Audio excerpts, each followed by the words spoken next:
Welcome to this story, one of the most unsettling cases ever noted in Missouri. Before we dive in, share in the comments where you're tuning in from and the exact time you started listening. It's always interesting to see the different places and hours of the day or night where these stories reach. It was the spring of 1912, and Franklin County, Missouri, was still shaking off the last frost when whispers began about the couple who rented the old Turner property by the river bend.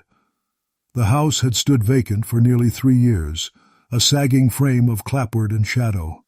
Locals said the last tenant, a blacksmith named Hanley, left in the night after claiming the cellar walls bled moisture that smelled of lye.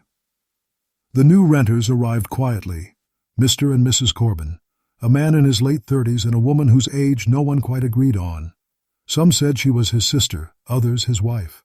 The county ledger listed them simply as J and E. Corbin. They brought little with them, a trunk, a sewing table, and a small wooden crate labeled paper stock. The postmaster remembered the man's precise handwriting on the rent envelope, sharp, angular, like an accountant's.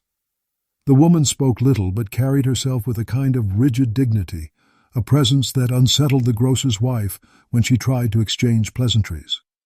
Her eyes were far too calm, she later wrote in a letter preserved among courthouse papers, like someone who already knows what's coming. The Corbins kept to themselves. They paid in cash. On Sundays, they walked together along the river path, never visiting church, never inviting callers. It might have ended there, another strange but harmless pair among Missouri's isolated farmsteads, if not for the discovery of the letters. In late June, a boy named Albert Densmore, age 12, found one tucked behind a wooden slat near the Turner fence. It was folded carefully, sealed with black wax, and addressed to E.M. Corbin, confidential. The handwriting matched the landlord's rent notes. Inside, according to Albert's father, who later turned it over to the sheriff, were only 6 words. "Our debt is almost settled, sister." The message might have meant nothing, but the sheriff at the time, Henry Claybaugh, who would later become warden of the Missouri State Penitentiary, thought it odd enough to note in his monthly incident log. 2 weeks later, when a traveling salesman was reported missing on the same road, the Corbin name reappeared in his inquiry records. Claybaugh rode out to the Turner property himself. His notes survive in the county archive, still legible beneath water stains. Both occupants calm, manner formal. Home in orderly condition. Woman pale, man distant. Refused entry to back room, citing illness. What unsettled Claybaugh most, as he wrote later, was the faint smell of burnt starch coming from the chimney, as if paper had been turned to ash. The next day, another letter was found wedged into a loose plank by the mill, this one unsigned, this time reading only, "He knows." It was the start of a sequence that would unravel Missouri's quiet river towns and leave behind one of the strangest case files in the state's early 20th century record. In the weeks that followed, the Corbin property became a point of quiet fascination and dread. Farmers passing on the river road swore they saw the man walking after dusk, coat buttoned tight even in the heat, holding what looked like folded papers under his arm. The woman, they said, stood in the window behind him, never moving, as if waiting for him to return from something forbidden. The postmaster, uneasy about their sudden increase in correspondence, recalled delivering several envelopes bearing no return address, all sealed with that same black wax. Some were directed to small towns south of Jefferson City, Ashland, Mexico, and Holt Summit, places where no one ever claimed them. When asked about the letters, Mr. Corbin smiled faintly and said, "Family matters, sir. Some debts are better paid in silence." It was not the answer Sheriff Claybaugh expected when he returned for a follow-up visit. By mid-July, 2 disappearances had been linked to the same stretch of road: the traveling salesman and a widowed schoolteacher named Mrs. Beatrice Lorne, whose horse was found tethered near the bridge but whose satchel was missing. The papers inside had been emptied, leaving only a faint residue of ash and wax. Claybaugh's second report from July 19th notes, "Unusual composure. Man offered tea, woman offered prayer. Refused again to enter rear quarters. odor persistent. The neighbors spoke quietly of quarrels heard at night, low, restrained voices, the sound of glass breaking once, followed by long silence. Yet no one dared intervene. There was something about the Corbins that kept people distant, as though the air itself thinned around them. By August, a pattern had formed. Letters were turning up across the county, under porch steps, behind mill walls, even folded into hymnals at St. Andrew's Chapel. Always the same ink, always sealed in black wax. Each carried a fragmentary menu. Essage, do not forget the well. He waits below. The names are in the book. It was Claybaugh's deputy, Amos Trenton, who finally broke the pattern of hesitation. On August 27th, under the authority of county order, he entered the Turner house while the couple was away in town.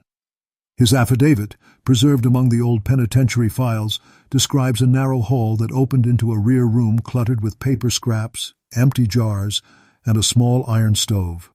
Inside the stove, he found the remains of several partially burned letters, one still bearing a legible salutation. Dearest sister, we cannot carry the weight much longer. Beneath a loose floorboard, Trenton discovered something else. An account ledger filled with names and dates stretching back to 1903, each marked with a small red cross.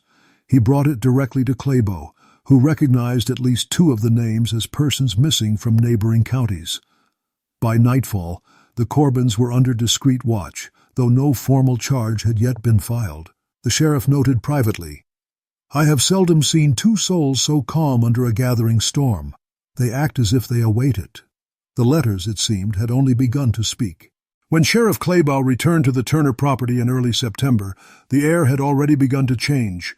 The smell of drying cornfields mixed with the faint, acrid trace of something burnt. The Corbins met him at the gate. The man's posture remained formal, his coat buttoned to the throat, but his complexion had paled almost to gray. The woman appeared weaker. Her hands trembled as she held a kerchief to her lips.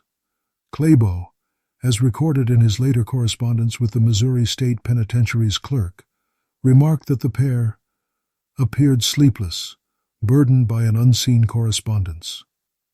Inside, he noticed a single envelope resting on the mantel, its seal still soft. When he inquired about it, Mr. Corbin's voice shifted. Too quickly, too sharp. "That is not for public hands." Claybaugh left without forcing entry, but instructed Deputy Trenton to maintain a nightly watch from the road. The following evening, Trenton reported seeing a faint lantern glow moving between the house and the riverbank. Twice the figure paused, appearing to dig. The next morning, rain had washed the soil uneven near the willows. The sheriff's log from September 9th reads, "Disturbed earth noted by River's Bend, consistent with recent digging. No implements found." What they did find, 3 days later, chilled even the most hardened among them. A fisherman, casting lines at dawn, pulled up a half-rotted satchel bound with twine. Inside were several waterlogged letters, the wax seals partially dissolved but still bearing the same impression, 2 interlocking circles, crudely drawn. The messages inside were barely legible, yet one fragment stood out. "We have taken care of her. She will not tell." When confronted, Mr. Corbin claimed ignorance and suggested the letters were remnants from former tenants. Mrs. Corbin said nothing. She only whispered, "The river brings back what we cannot." Her words made their way into the official affidavit, a line that later confounded investigators. Claybaugh, recalling his previous service inspecting prison correspondences at Jefferson City, recognized the same careful hand that had appeared in confiscated notes exchanged between inmates a decade earlier, letters of code, debt, and allegiance. The coincidence was impossible to ignore. Missouri at the time was rife with small cult-like groups calling themselves bond societies or covenants, often disguising blackmail and violence under religious tones. Claybaugh suspected the Corbins might have been part of such a network. By October, the town's patience had worn thin. Farmers refused to pass the Turner place after sundown. Children dared each other to touch the fence and run. One morning, smoke was seen rising from the chimney again, thicker this time, carrying that same bitter odor of burned starch. A passerby claimed to hear the woman sobbing through an open window, repeating a single line, "It's written now." The sheriff's men prepared a warrant, but before it could be served, the Corbins vanished. The house was left unlocked, the hearth still warm. A single candle burned down to the base. On the table lay the final letter, its seal broken, its message almost mercifully brief. It is done. By the morning of October 22, 1912, the Corbin house had drawn a small crowd. Neighbors, deputies, and 2 local reporters gathered under the gray Missouri sky as Sheriff Clabo entered through the warped front door. The air inside was still heavy with the odor of smoke and oil. Everything appeared in place, chairs aligned, dishes washed, bed neatly made, but the sense of vacancy was palpable. On the mantel sat a cracked photograph frame showing a man and woman, both younger, both expressionless, standing beside a small church sign that read, Ashland Mission, 1907. The image matched neither known congregation in the county. Clabo ordered the cellar opened. The latch resisted as if swollen by moisture. When it finally gave way, a sour draft rose up. Mildew, earth, and something sharper beneath.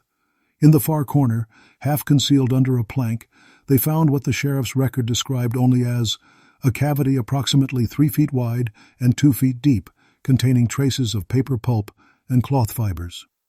Next to it lay a tin box wrapped in oilcloth. Inside were 6 letters, all sealed in the familiar black wax. They were addressed to names already listed in the missing persons ledger: Beatrice Lorne, Thomas Ketter, Harold Finch. Each bore a date earlier than their disappearance, written in identical ink. "I have enclosed your due," read one. "The remainder will follow in kind." Another, more chilling in tone, declared, "No witness endures beyond the covenant." Clabo, methodical even under pressure, catalogued each letter by hand before sealing them in a linen pouch. When examined at the courthouse, faint fingerprints were noted in soot on the outer folds. 2 sets, 1 male, 1 female. The press that week called it the Covenant Letters of Franklin County. The St. Louis Dispatch ran a brief column linking the find to older prison records from Jefferson City, noting how similar language appeared in inmate correspondences from a failed Reformation group known as the Society of the Last Settlement. Clabo neither confirmed nor denied the connection, but in his private notes, later housed at the Missouri State Penitentiary Archive, he wrote, "The phrasing is identical. The marks of wax are the same." The connection suggested the Corbins may have been remnants of that dissolved circle, a brotherhood of extortionists turned inward after exposure. Yet, as Clabo noted, there was still no proof of murder, only absence and implication. The following week, a telegram arrived at the sheriff's office from Boone County. A couple matching the Corbins' description had been seen boarding a freight car bound for Illinois. The man reportedly carried a leather folio. The woman wore a dark veil despite the noon heat. A search was ordered, but by the time word reached St. Louis, the trail had already cooled. Clabo dispatched 2 men north, but they found only another rumor, that the pair had disembarked near the town of Louisiana, Missouri, and purchased passage on a riverboat heading south. Their names did not appear on the manifest. Only one more letter surfaced that autumn, discovered by a farmhand while clearing brush near the Turner property. It had been lodged in the roots of a fallen oak. The paper was almost destroyed. The ink bled into the fibers, but the final words could still be read. "If found, burn this. We are not gone. We are waiting." By winter, Franklin County had grown quiet again, but the stillness was uneasy, like a field after a fire. Sheriff Clabo, still haunted by the missing couple, ordered a full review of every unexplained disappearance from the prior decade. The old courthouse basement filled with ledgers and correspondence. Among them surfaced a set of letters addressed to the same post office box, once used by the Corbins in Jefferson City. The handwriting, though shakier, matched perfectly. One bore the date 1905, 7 years before the Turner property was rented, and was signed E. Corbin for the Covenant. The ink had faded, but the phrasing was unmistakable. "We are joined by paper and promise. If any betray the pact, the letters will speak for us." Clabo underlined the line twice. In his correspondence with the Missouri State Penitentiary's record office, he asked whether any former members of the Society of the Last Settlement had been released under aliases around that time. The reply came weeks later, confirming that 2 parolees, Jonathan and Eliza Corman, had been freed in late 1906 and had since vanished from record. The resemblance in name and age was enough to reopen the case. In January of 1913, a reward notice appeared across Missouri newspapers. $200 for information leading to the capture of Jonathan and Eliza Corbin, alias Corman, wanted for questioning in multiple disappearances. But no one came forward. Rural Missouri was a place of distance and silence. People preferred not to meddle with other people's darkness. Still, the unease grew. Families near the Turner property reported finding scraps of half-burned paper in their fireplaces, though they swore they hadn't placed them there. One farmer, Elias Drummond, claimed he awoke one night to find his kitchen door open and a folded letter resting on the table. He burned it immediately, but admitted seeing the wax seal, a crude circle of black and red. Around that time, a traveling preacher named Reverend Holloway came through the county, speaking of repentance and covenant sins. He claimed to have known the Corbins years earlier when they attended a short-lived religious colony near Ashland. In a statement later filed with Claybaugh, he described the group's peculiar rituals, silent suppers, letters of confession sealed and burned after reading, each member known only by initials. It was a faith of fear, Holloway said. They believed the written word carried the soul's debt. To destroy the letter was to destroy the sin. Claybaugh took the account seriously. He cross-checked Holloway's dates with old penitentiary logs and found a connection. The group's founder, a man named Abel Starnes, had indeed served time for fraud at the Missouri State Penitentiary in 1898. The sheriff began to suspect the Covenant's practices had outlived its leader. Yet no direct link to the missing victims could be established. The letters found near the Turner property were too damaged to reveal names beyond initials. Every potential witness seemed to vanish into silence. Even Reverend Holloway left the county abruptly that spring, leaving behind his worn Bible and a note to the local constable that read only, "They still write." By the thaw of March 1913, the Turner property had taken on the air of something cursed. The local children no longer dared cross the fence line, and even the most practical farmers made the sign of the cross when they passed it. Sheriff Claybaugh, now aging and increasingly deliberate in his work, petitioned the county for permission to burn the house down. His reasoning was bureaucratic: public safety, decay, vermin, but privately, he wrote to the penitentiary clerk in Jefferson City that the place still hums with the thought of unfinished correspondence. The county denied his request on account of property ownership still being disputed between the Turner estate and an out-of-state claimant. So the house remained, boarded but intact, a gray shell on the edge of the river. That spring, the first thaw revealed something unexpected. Flooding along the banks exposed part of a buried crate, its corner jutting through the soil near where the disturbed earth had been found months before. Inside were more letters, each tightly wrapped in oilcloth, preserved against time and moisture. Their contents were more explicit than any prior discoveries. Each page described transactions, debts, and deliveries in vague but sinister terms. Several pages bore initials, HL, BL, and CW, which Claybaugh later matched to names in the missing persons list. One entry chilled even his seasoned composure. BL arrived unwilling. Prayers failed. Sealed her name beneath. The sheriff's report on March 12 recorded, "Evidence implies premeditation, religious context uncertain." News spread quickly. The St. Louis Republic ran a 2-column story under the headline, "Covenant Cults Ledger Unearthed, Murder or Madness." The article compared the letters to prior incidents linked to Missouri's penitentiary reform societies, again mentioning the Society of the Last Settlement. Though the sheriff tried to suppress public hysteria, it was too late. Locals began digging near the Turner property, hoping for buried valuables. What they found instead were fragments of bone mixed with scorched fabric. A coroner's examination concluded the remains were adult, female, approximate age 30, though identification was impossible. Claybaugh ordered the area sealed and posted 2 guards until the investigation closed. But what followed defied conventional law. 2 nights after the discovery, both guards abandoned their post, leaving rifles and lanterns behind. One of them, found days later wandering miles upriver, claimed he'd heard whispering from the cellar. Not voices, he insisted, but words scraping through the wood, like paper being folded and torn. Clabo, rational to the end, dismissed the account as nerves. Yet privately he recorded in his own hand, "I have heard it too, only once and faintly, as if something behind the wall tried to speak through dust." By April, rumors of sightings began to multiply. A shopkeeper in Louisiana, Missouri, swore he sold a new veil to a woman resembling Eliza Corbin. A conductor on a freight line bound for Arkansas described a man fitting Jonathan's description, same stiff posture, same square spectacles, traveling under the name Corman. Each report ended the same way. No confirmation, no trace. Clabo wrote his final memo on the case that May. It ends with a single, ambiguous line. "The letters have outlived their authors." Summer of 1913 came dry and tense.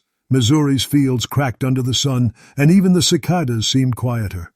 The Corbin case lingered like a fever the county couldn't sweat out. Though no one spoke of it openly, the Turner property became a silent landmark of dread. Sheriff Clabo had retired by then, his health failing, but he continued writing letters from his home in Jefferson City, this time to a former colleague at the Missouri State Penitentiary. In one of those private notes he reflected, "If ever truth was written down to be buried, it was written by their hands." The new sheriff, Elias Croft, was younger and less cautious. He reopened the investigation under public pressure, claiming he wanted to set the record straight. On June 10th, he authorized a full excavation of the cellar. The floorboards were torn up, the soil beneath sifted by lantern light. They found no bodies, only fragments of wax, broken glass, and one iron key tied to a decayed string. It fit none of the locks in the house. Beneath the stairs, however, Croft's men discovered something stranger still. A hidden recess carved into the wall, large enough to hold a small chest. The space was empty, but a thin layer of dust revealed the outline of where such a box had once rested. On the stone behind it, written faintly in soot, was a single word, "Paid." Croft documented everything meticulously, but the case refused to yield sense. He sent the wax fragments to St. Louis for chemical analysis. They contained traces of lead and ash, an unusual mixture suggesting the seals were reinforced to survive heat. A prison historian consulted from the Missouri State Penitentiary recognized the technique. It was used in certain coded correspondences during the 1890s by inmates who feared their mail being tampered with. They were men, the historian wrote, who believed the act of writing itself could condemn and/or save them. The echo of that superstition gave the Corbin letters a deeper unease. What had begun as a series of cryptic notes now resembled a deliberate theology. Each month seemed to add a new rumor. A tinker in Cape Girardeau claimed he'd seen a man and woman matching the Corbin's description preaching to a small gathering about the cleansing through written confession. A traveler, passing through Springfield, said a veiled woman approached him at a boarding house, asking if he kept his letters safe. Sheriff Croft sent men to verify both accounts, but nothing came of it. By autumn, attention waned again, the papers moved on, and the Corbins faded once more into absence. Only one man refused to let the case die, Amos Trenton, Clabo's old deputy. He began collecting every surviving letter, affidavit, and clipping, assembling them into what he called the Turner Ledger. His notes are disjointed, nearly obsessive, but one passage stands out. If the letters bound them, they bound others still. The handwriting changes, but the creed endures. He believed the Corbins were not originators, but inheritors, continuing a pattern that began decades earlier inside Missouri's darker corners of reform and penitence. Trenton's obsession cost him his position, but his files, though scattered, would later form the backbone of what historians now refer to as the Franklin County Covenant Papers. The mystery was no longer just a local matter. It had become a ghost embedded in Missouri's written record. By the winter of 1914, the Corbin mystery had settled into something more insidious than rumor. It became routine. The Turner house, weathered and half-collapsed, remained under county possession. Its windows were boarded, its rooms stripped, Yet those who passed nearby swore the chimney still smoked on certain nights. Sheriff Croft dismissed such talk, though he quietly ordered his deputies to keep a ledger of any new letters discovered across Franklin and adjoining counties. The record shows 9 reports between February and May, each one describing sealed notes appearing without sender or explanation. All bore that same double-circle wax seal. The handwriting varied, but the phrasing did not. The debt endures. He waits below. We are not absolved. None were signed. In Jefferson City, former Sheriff Claybaugh spent his final months corresponding with an archivist from the Missouri State Penitentiary, exchanging theories on whether the letters had ever originated from within the old prison's reform circle. The archivist's reply, preserved in brittle onion-skin paper, confirmed that one of the earliest inmate societies there, the Last Settlement Fellowship, had required its members to exchange written confessions weekly, burning them only after mutual reading. A single surviving rule sheet bore the line, "Each promise must be witnessed by ink and flame."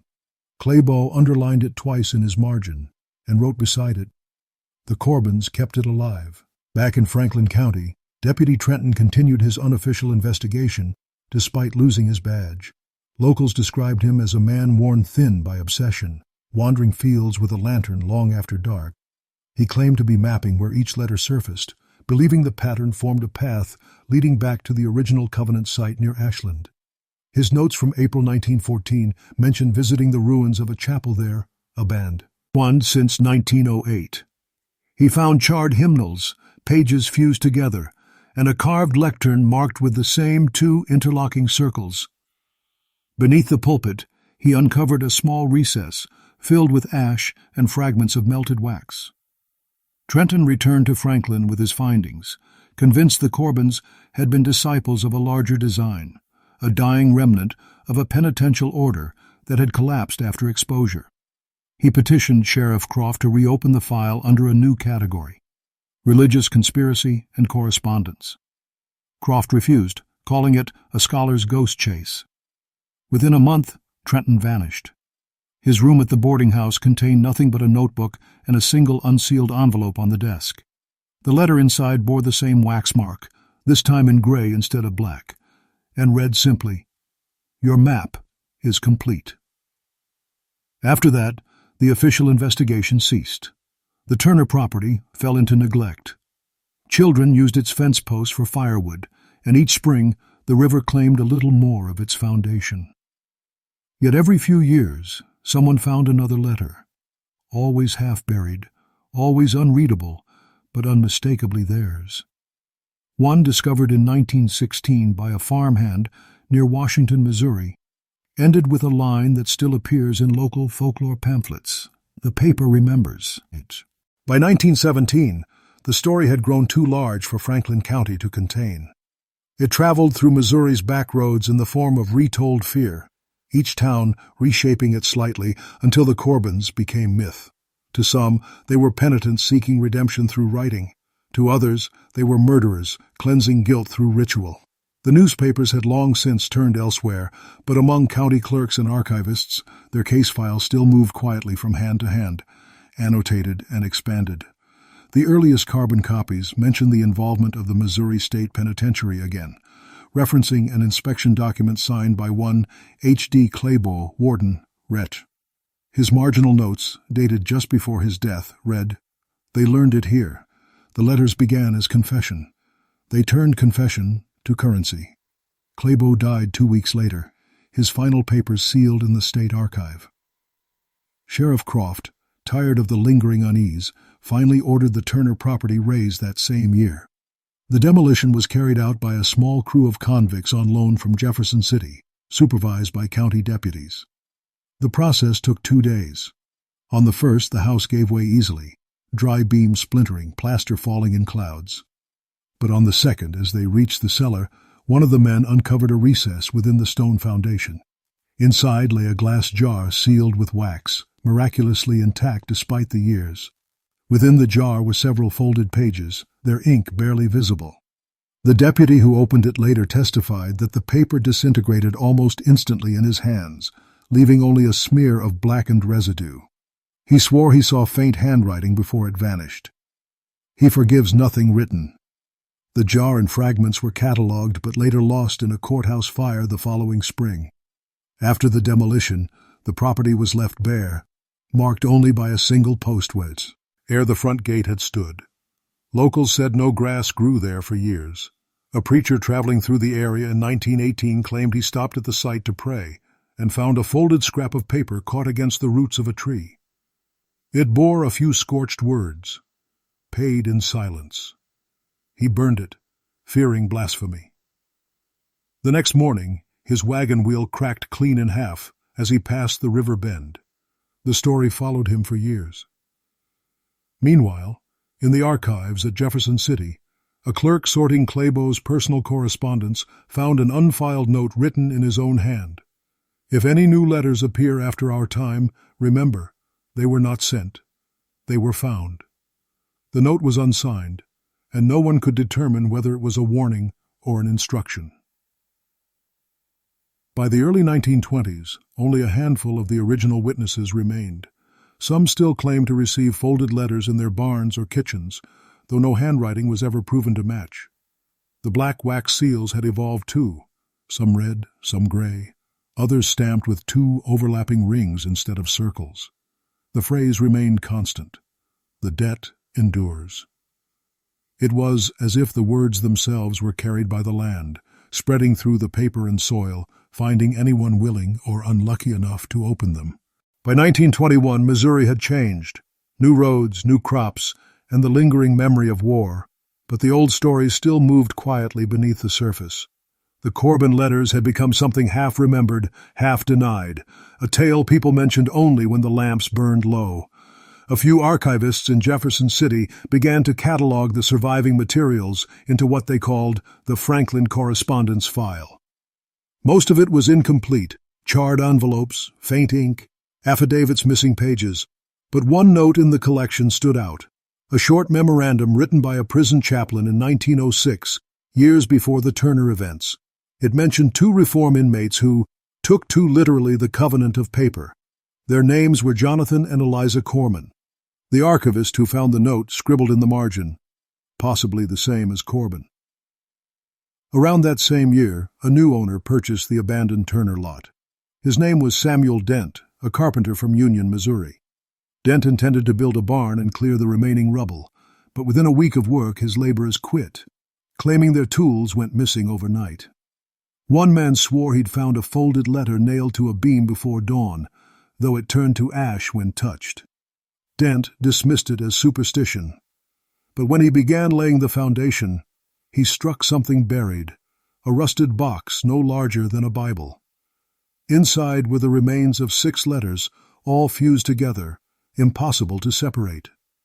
He brought the box to town, where the sheriff advised him to surrender it to the county archive. Dent refused, saying he wanted to keep it as proof the stories were nothing but talk. 2 weeks later, his barn burned to the ground. The insurance report called it lightning. Locals said there was no storm that night. In an unrelated article printed that fall, the St. Louis Globe-Democrat ran a small piece about a woman found wandering near Hannibal, Missouri, Uri, barefoot and delirious, clutching what appeared to be a bundle of damp letters. When questioned, she said her name was Eliza. The attending physician, unsure of her state, recorded that she spoke in fragments. "The pages won't stop. He keeps writing from the river." The woman vanished from the local infirmary 2 days later. Some believed she was an impostor drawn by the notoriety of the case. Others insisted she was the same Eliza Corbin, decades older, but somehow unchanged. No record of her reappearance exists. The following spring, a young historian from Washington University named Harold Atwell visited Franklin County to collect testimony for his dissertation on penitentiary reform societies. He interviewed surviving deputies from the Corbin investigation and examined what remained of Sheriff Claybo's papers. His field notes, still preserved at the university, include a curious observation. Every letter fragment still bears traces of soot and wax. The words fade, yet the seals persist, as if the act of reading alone were forbidden. Atwell left Missouri soon after, never completing his thesis. His correspondence ends abruptly with a single surviving page to a colleague. "I understand now why they burned them. The letters were never meant to be answered. By 1924, the Corbin affair had slipped into the rhythm of ghost story more than law record. Yet the few who dealt in archives or old paper knew its weight hadn't lifted. Missouri's librarians began quietly refusing to handle certain donations, bundles of correspondence left anonymously on their steps, all sealed in aged wax. Most were harmless ledgers, old family papers, yet some bore the same twin-circle emblem known from the Corbin case. The State Archive logged these as miscellaneous, suspected frauds, though a marginal note from the period reads, "Ink composition predates 1910, possible original fragments." A curator later claimed the handwriting was so alike across decades that it could not have been written by one mortal hand. In Franklin County, the Turner land lay unused. After the fire that claimed Dent's barn, weeds overtook the foundation. Locals described strange growth there, tall reeds that never yellowed, sprouting even in winter. Children said the wind through them sounded like whispering paper. Sheriff Croft, older now, avoided the site entirely. In an interview years later, he admitted to keeping one of the Corbin letters locked in his desk for evidence. He said he had never opened it, though sometimes at night he thought he could hear the faint crackle of burning when the lamp was low. He died in 1926. The letter was never found among his effects. Around that same year, a Missouri folklorist named Mabel Kittredge compiled Unspoken Missouri, Tales from the River Counties. One chapter, The Couple Who Wrote Their Sin, retold the Corbin events in softened form, blending fact and folklore. Kittredge noted her sources as interviews with remaining witnesses and one letter viewed under supervision at the State Penitentiary Archives. The curator who permitted her access, an elderly clerk named Ellison, later remarked in his own diary that the letter she's read was not in our register. According to him, it vanished after her visit. When pressed, she claimed she'd returned it but admitted it had crumbled like ash between her gloves. This period also saw renewed academic interest in the Missouri State Penitentiary's early reform movements.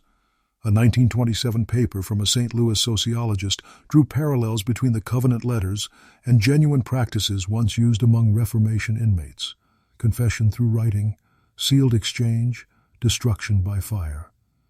He concluded that the Corbin's acts might have been a corrupted continuation of a rehabilitative creed.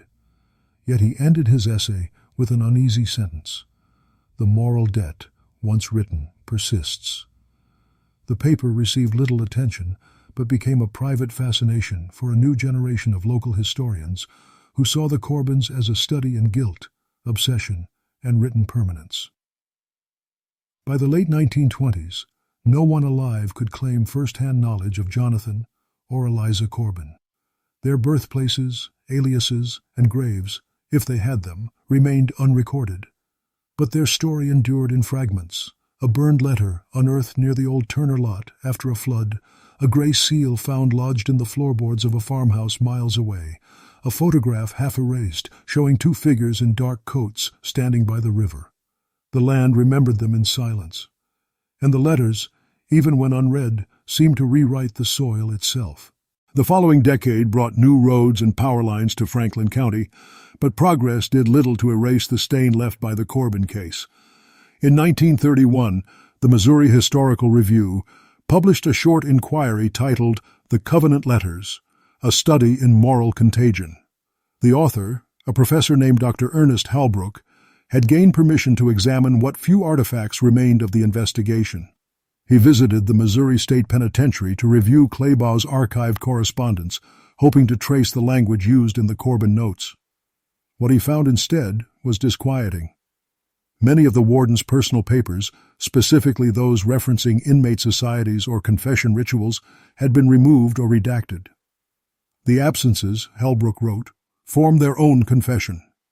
He concluded that the Corbin letters were not isolated but echoed a larger pattern of moral experimentation within Missouri's penal reform of the late 19th century. His article cited the penitentiary's own records from 1901 to 1908, which described programs encouraging written reflection as penance. Halbrook observed how easily faith and coercion might have intertwined. When sin is written, he noted, it ceases to be private. The page demands witness. Soon after the article's publication, the Missouri Historical Society received anonymous envelopes, each containing single torn pages written in the same style as the original Corbin letters. No explanation, no signature, only fragments. Ink endures longer than bone. We are still recording. The well remembers names. The Society quietly sealed the materials and filed them without public acknowledgement, though a later curator admitted under oath during a 1940s inventory hearing that he had burned 2 of them to stop the smell of smoke. Meanwhile, locals began retelling the story again, this time as a fireside tale. They said the Corbins' letters were cursed, that anyone who tried to read them aloud would lose their voice for days. Others insisted they were buried somewhere along the river, sealed in glass like messages to the dead. Fishermen reported seeing shapes drifting below the surface, bundles that might have been paper, or might have been something else entirely. The tale no longer belonged to lawmen or archivists. It belonged to the land itself. In 1934, a flood swept through Franklin County, destroying what was left of the Turner site. When the water receded, part of the old foundation emerged again, and with it, 3 bottles lodged in the mud. Each contained soggy paper fragments and 1 intact wax seal. The county clerk, who cataloged them, described the seal's impression as 2 overlapping rings resembling the symbol of infinity. When he touched it, the wax left a faint black residue on his fingers. Within a week, he fell ill with what was recorded as nervous fever. His last entry in the log reads, "There were more bottles than we found." By then, the Missouri State Penitentiary had long since replaced its old warden's office. The archives were moved, rearranged, and in the process, 1 folder marked Corbin Case, 1912, went missing. Its absence was never publicly addressed. Yet researchers decades later found, tucked in a different drawer, a loose slip of paper bearing a familiar phrase in faded ink. "If found, burn this." By 1937, the Corbin story had fully transitioned from documented crime to whispered folklore, though traces of its bureaucratic skeleton still pulse beneath. The Missouri State Penitentiary remained the story's silent witness. Its corridors, by then dim with age and disuse, still held boxes of forgotten files.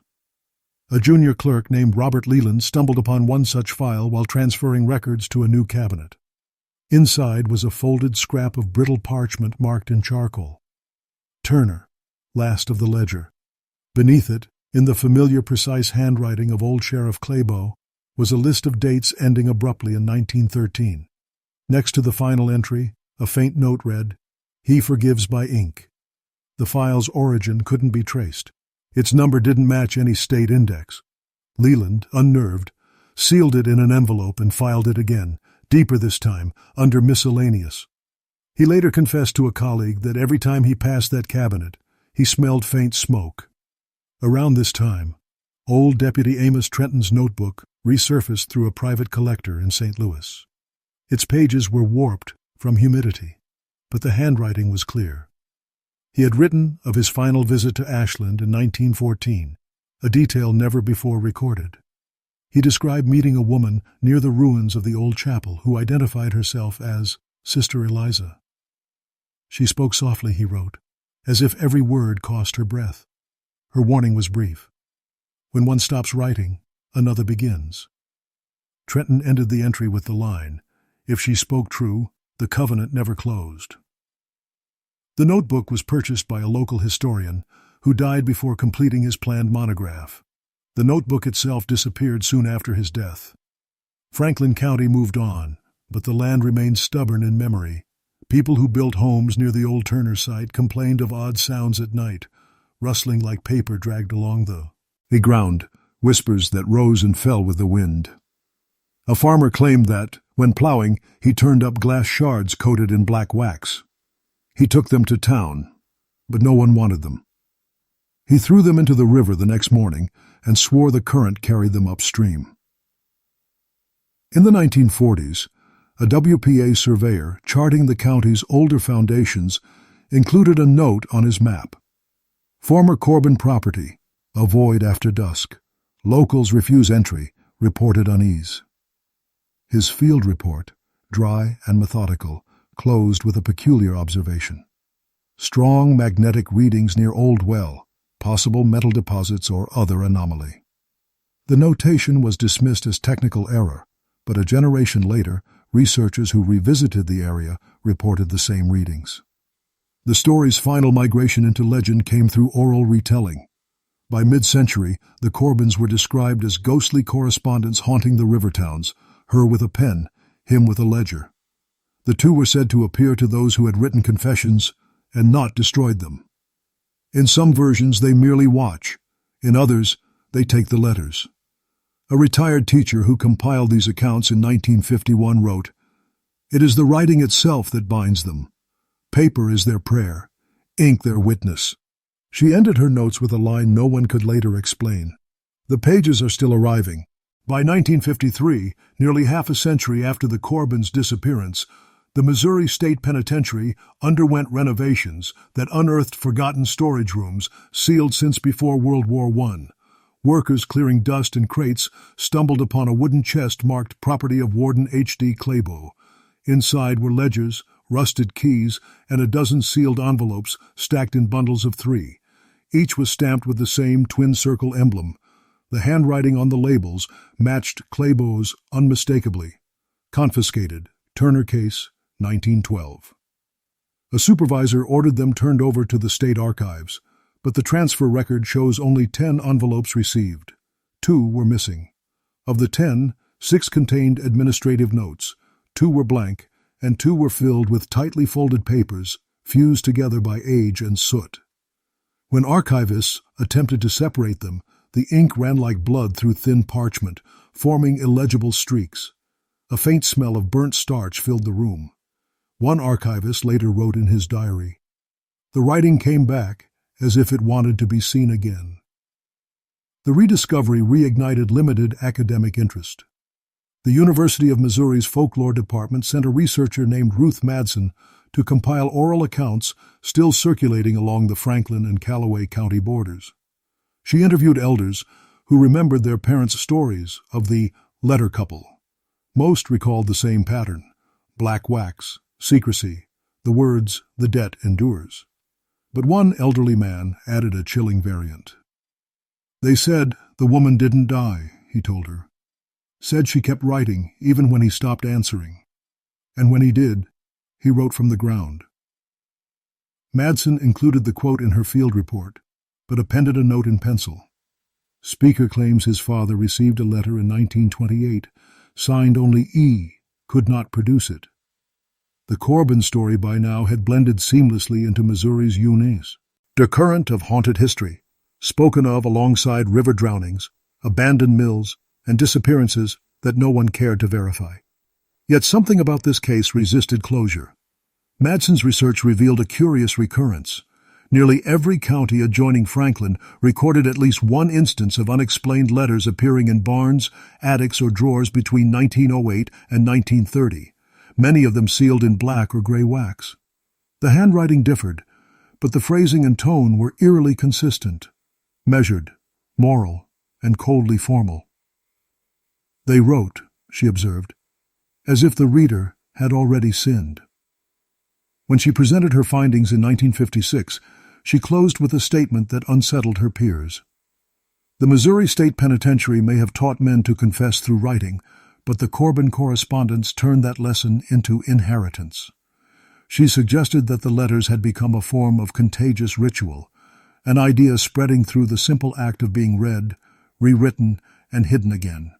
Her paper was rejected for publication as unduly speculative, but decades later, fragments of her original typescript surfaced among the private collections of the same archive that once held Claybo's sealed envelopes.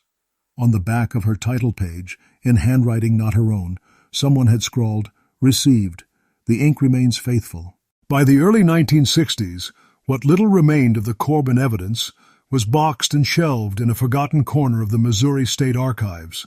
Scholars who came across the inventory described it as a curiosity, half folklore, half criminology. Yet the small file continued to breathe quietly through correspondence, as though the letters were still making their rounds. A researcher named Dr. Leonard Hume, fascinated by the psychological roots of written confession, requested access to the Turner case materials for a lecture series at Washington University. He expected nothing more than a case study in superstition. Instead, he found a letter never listed in any prior catalog, tucked between two administrative forms. It was unsigned, dated 1912, and written in a trembling but educated hand. "We were promised redemption," it began. "But the words won't end. They rewrite themselves at night." The letter closed with the same emblem, two faintly linked rings. Hume initially believed it a hoax planted by an archivist until chemical analysis confirmed the ink's composition matched early 20th century iron gall. He never published his findings, but colleagues later recalled him becoming reclusive, spending nights at the archive reading by candlelight despite electricity being available. He died in 1963. His notes were never recovered. The Corbin narrative persisted in Missouri's quiet corners, growing leaner and stranger with every retelling. In Franklin County, a new subdivision was built near the old Turner site. The land, long considered unfit for crops, was leveled for housing. During the first round of excavation, construction workers uncovered a sealed bottle lodged between stones. Inside was a perfectly preserved fragment of parchment, blank except for one line: "We forgive nothing written." The bottle was handed to the site foreman, who locked it in his office drawer. Des Leçons. Later, a small electrical fire gutted that part of the structure, consuming the drawer entirely. Investigators called it faulty wiring. Yet one worker later swore he saw black smoke rising from the drawer before the flames reached it.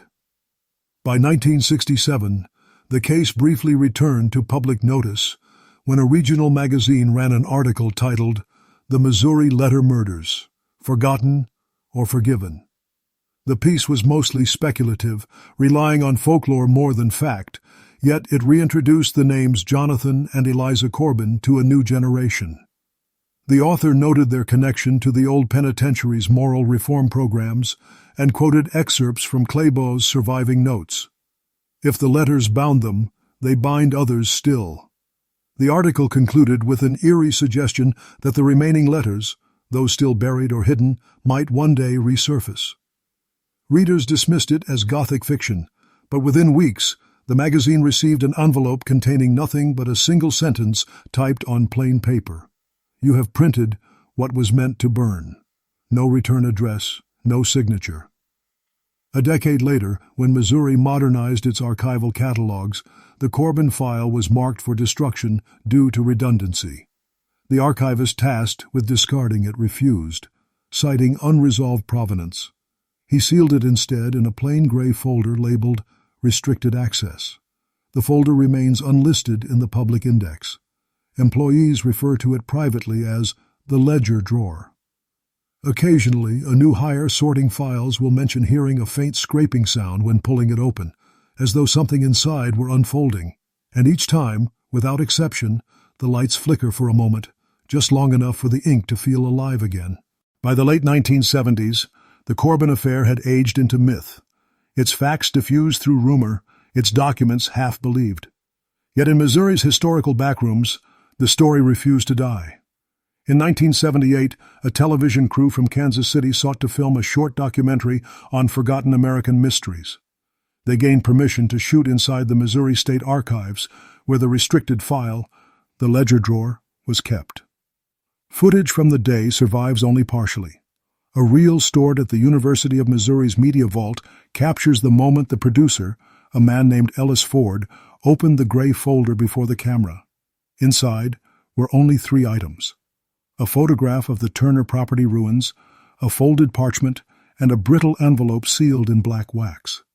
Ford held it to the light, remarking on its faint scent of smoke. The archivist accompanying him warned, "We don't open that one." Moments later, the footage distorts, as if the light had flickered across the reel itself. The next frame shows the envelope back on the table, untouched, and the camera operator asking quietly, "Did you hear that?" A whispering sound, faint but present. The crew packed early that day. The episode never aired. Still, the investigation's strange afterlife endured through private curiosity. In 1982, a graduate student named Nancy Derleth revisited the Corbin case for her thesis on penitentiary religious psychology.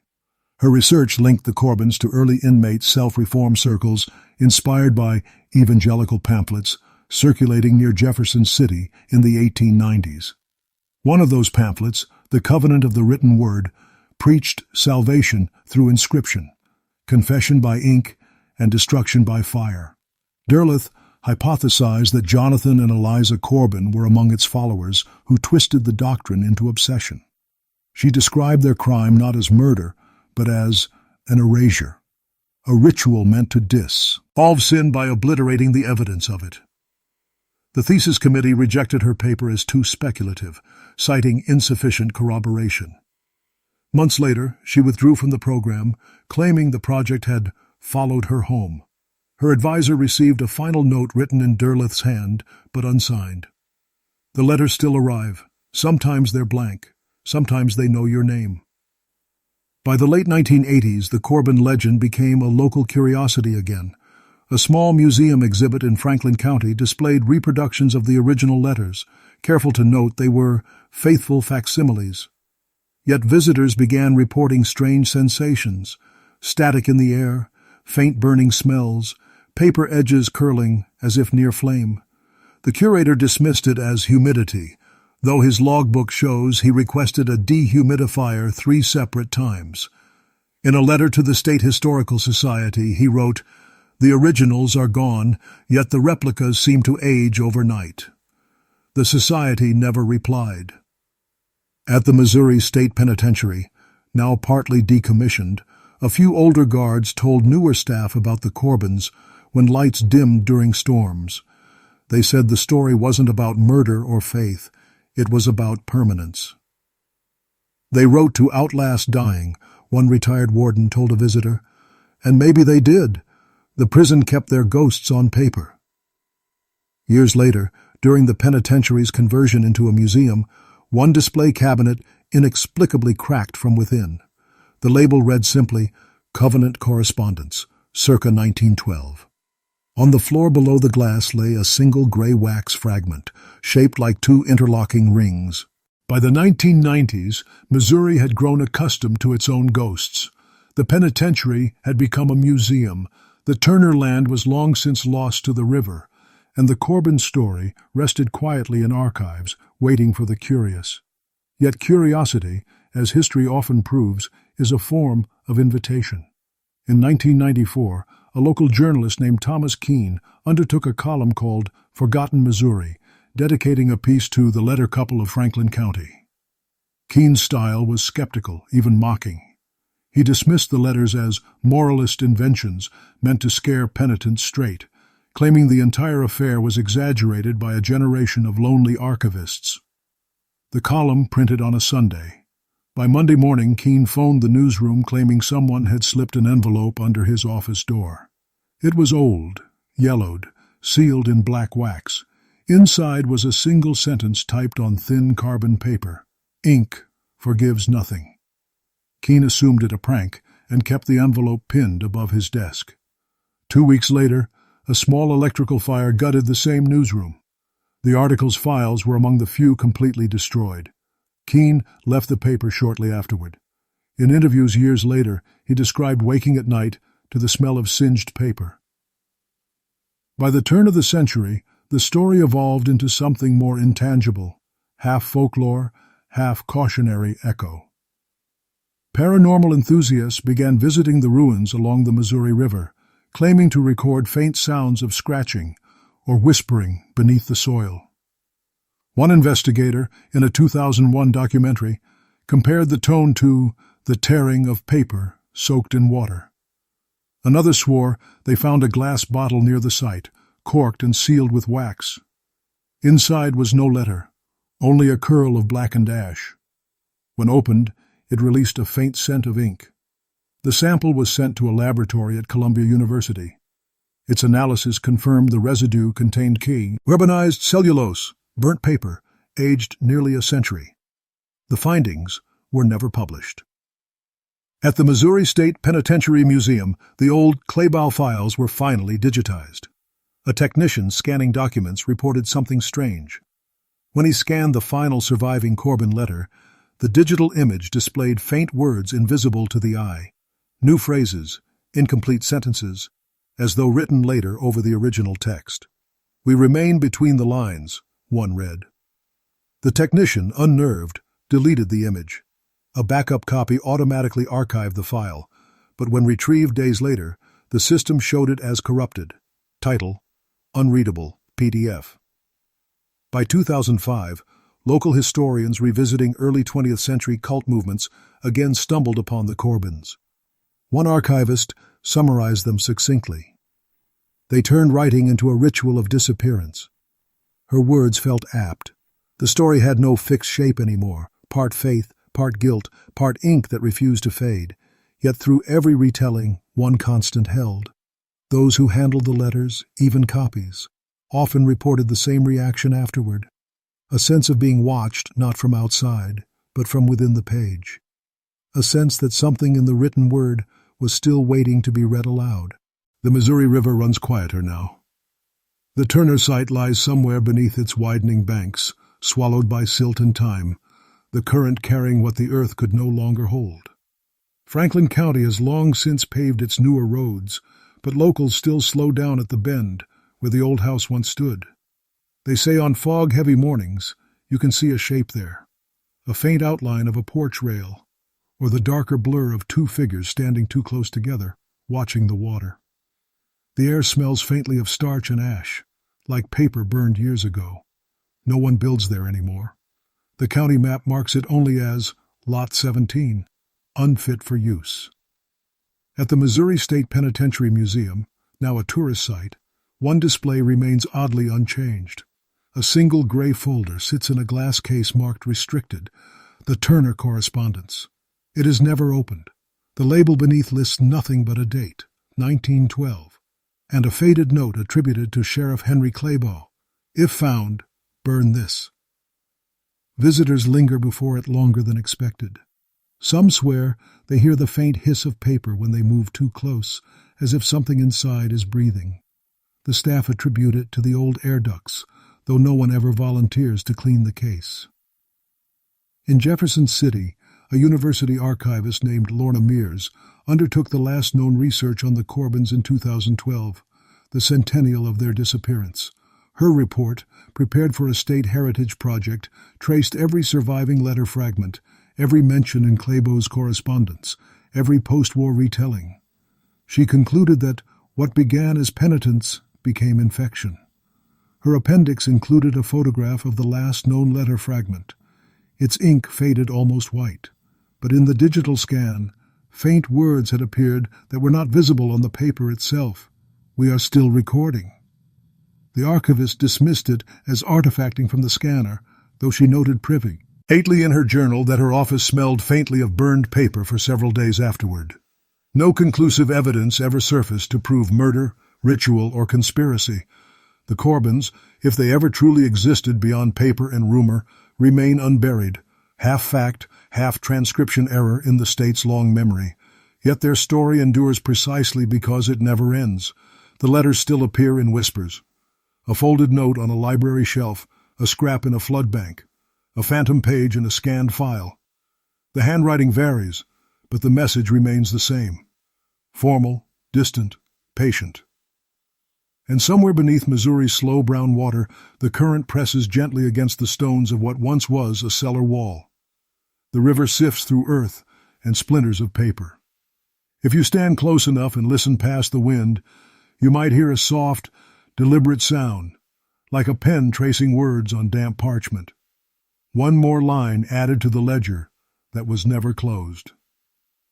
In Franklin County, they still say the paper remembers, and when it does, it writes back.